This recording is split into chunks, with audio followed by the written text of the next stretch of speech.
درنو لیدونکو موږ د بټي کوټ ولسوالۍ اړوند سیمه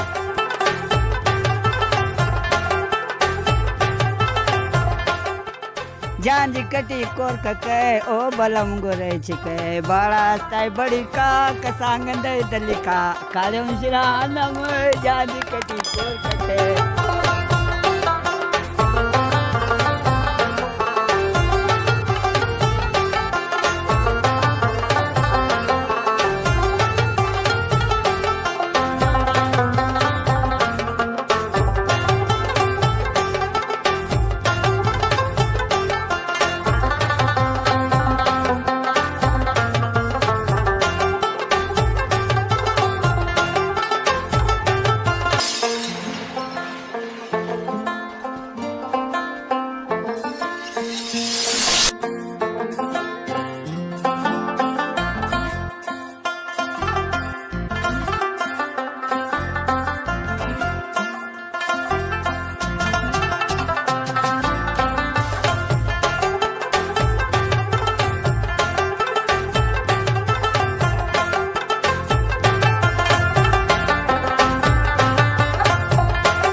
درنو لیدونکو موږ د بټي کوټ ولسوالۍ اړوند سیمه چې فارمیسي یا دریم فارم ورته ویلی شو دلته د هندوانو خټکو مالټو او دغه شان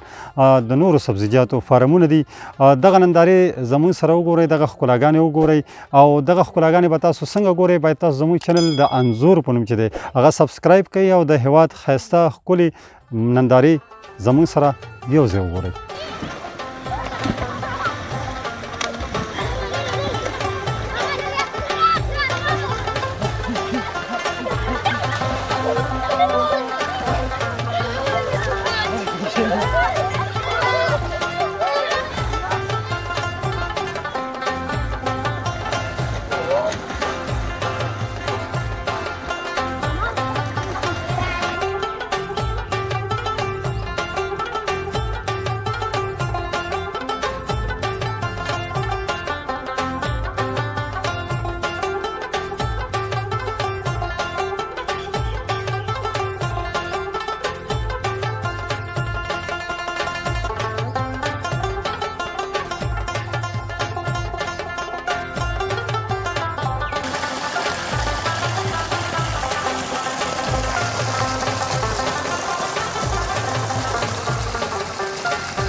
درنو لیدونکو تاسو ته معلومه وي چې د بټي کوټ سیمه په هندوانو په خټکو په دغه شان نارنج مالټا په دغه باندې ډیره زیاته مشهوره ده نو دلته ما سره یو ملګری ولاړ دی دې سره به په دغه اړوند خبرې کوو په دغه ګاډي کې هندواڼې پرتې دي چې دا چیرته ځي څنګه ځي او د دغه هندواڼو ارزښت په مارکیټ کې څه شی دی وروره السلام علیکم وعلیکم السلام روجانه خی ستاسو نوم زما نوم نقیب الله دی نقیب الله خان دا راته ووایه چې دغه هندواڼې چې دي دا تاسو د کوم ځای نه دلته راوړئ او دا بټي کوټ سیمه ولې په هندوانو مشهوره ده دا خو د لالپورې او د بټي کوټ علاقې نه او د عنبرخانې نه او دغه ځایونه رادرومي او اوس مهال یې ارزښت ډېر د لاسه ورکړی سره یو تاوانونه او دا پېښ شوي دي دا راته ووایه ګرانه چې تاسو ویل چې دا د نورو سیمو نه هم دلته راځي که نه او ارزښت چې دی هغه یې د خپله لاسه ورکړی دی نو دا هندوانه چې تاسو د پټي نه راوړئ دغلته بیا خرڅوئ دلته په څه ریټ باندې خرڅېږي او بیا چې بیرون بازار ته ځي جلال آباد کابل خوست لوګر که نه نو هلته بیا څه ریټ دلته چې کوم دي داسې وی چې په 15,000 افغانۍ په 4,000 افغانۍ دلته بولي کېږي بیا جلال آباد ښار ته ځي هلته منقطي خرڅېږي منقطي چې پر څو خرڅېږي 80 روپۍ 80 افغانۍ دې نه پورته نه خرڅېږي اوس په دغه یو ګاډي کې څومره مال پروت دی څو منه پروت دی یا څو دانې دي په دغه کې ګاډي کې چې دي 130 منه 120 منه 140 منه رادرومي نو دوه جوړښت چې پر څو لاړو ښه هندوانه باید موږ څنګه وپېژنو تازه هندوانه ښه هندوانه موږ باید چې دغه سر نه وپېژنو لکه څنګه دې ځای نه معلومیږي دې ځای ډنډر چشکېدلی که نه دې ځای نه تازه وي دې تقریبا داسې وي چې یوه ورځ شوې ده یوه ورځ شوې ده نو په دې کې موږ ته تاسو دا ویلی شئ چې یاره د دغه بټي کوټ هندواڼې ولې مشهورې دي بس دا به دې مشهورې دي چې ډېرې زیات هم دي دلته او بل ځای کې دومره هندواڼې هم شته نه او دغسې بغلان او دې ځایو کې فرق او دلته ارزان هم دي ډېرې هسې داسې ټوکمار غوندې راته ښکارې که نه ته داسې ماته وویه که نه ټیټ چرګ جیک چرګ یو 3 ځلې راته وویه ټیک چرګ ټیک چرګ داسې یو 3-4 پېرې زر ځلې راته ټیک چرګ جیک چرګ ټیک چرګ جیک چرګ زر ځلې راته ووایه ټیک چرګ جیک چرګ ټیک چرګ جیک چرګ دا څه شی وایي والکه لیدونکو دا هغه نندارې دي چې تاسو به زموږ سره ګورئ زموږ ملتیا وکړئ او د بټي کوټ مارکو دغه نندارې را سره وګورئ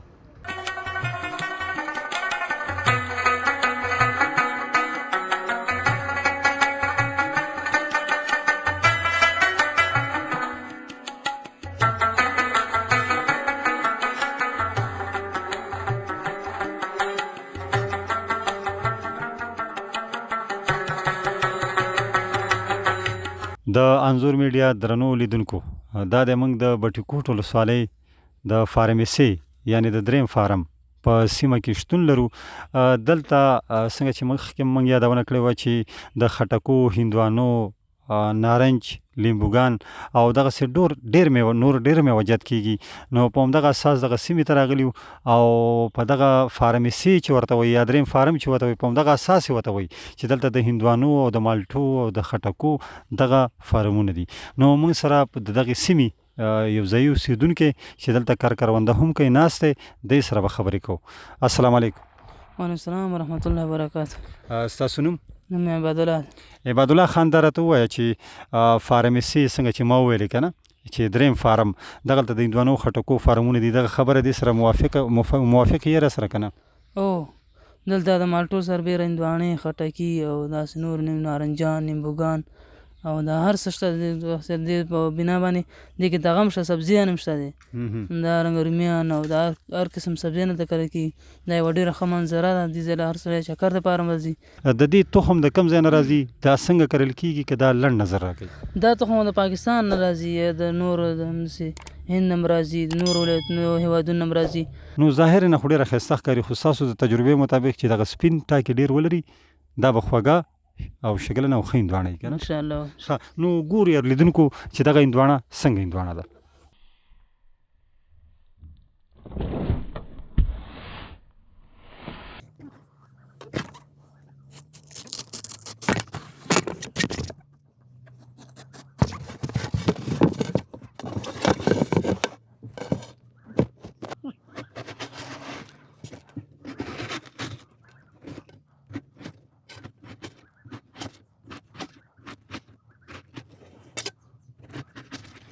نو ګرانو لیدونکو دا هغه ژوندی انځورو هغه فطرتي قدرتي انځورو چې تاسو ته مو وښودو او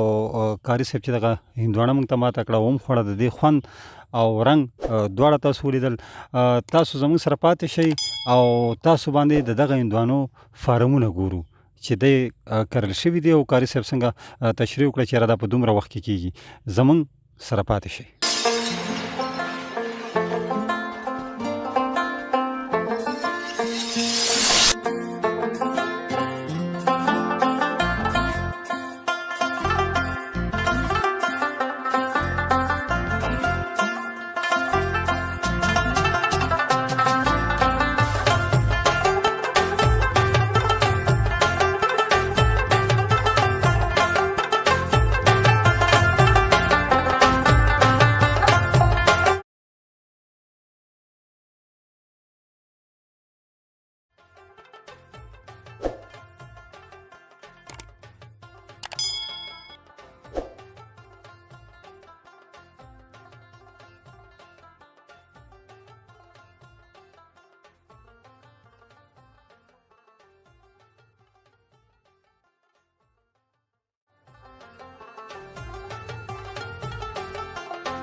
درنو لیدونکو دا د موږ هماغسې په فارمیسي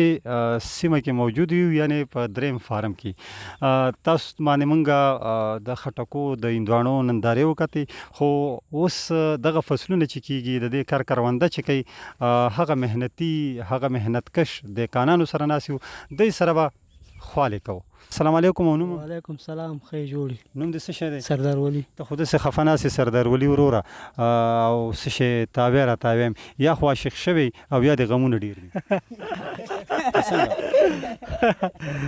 شکان شوي نه وایه زه بس دهقانان یو دهقاني کوم شو یو داسې د پشهیي زبان یعنی دا خبره زه هر ځای کې کوم چې په هر ژبه ګویا دی خو افغان دی که نه موږ شکر الحمدلله په یو ټولنه کې ژوند کوو افغانان یو سره ټول د پشهیي ژبې کومه سندره ډېره مشهوره ده؟ پشهیي ژبه چې ده دا کوم بدله چې ما تاله ویلې دا ډېر خوندوره ده دا ټول کونړ نه ونیسه تا کاپیسا پورې دا سندره چې راډیو کې به دې ما اورېدلې جان جی کٹی کور ککے او بلم گورے چکے باڑا ستای بڑی کا کسانگندے دلی کا کالم شرانم جان جی کٹی کور ککے. ها ګرانو لیدونکو دا هغه منظرې دي هغه نظارې دي چې د بټي کوټ ولسوالۍ د فارم سي یعنی د دریم فارم په سیمه کې تاسو یې ګورئ زموږ سره پاتې شئ او ښایسته ښایسته ویډیوګانې را سره وګورئ.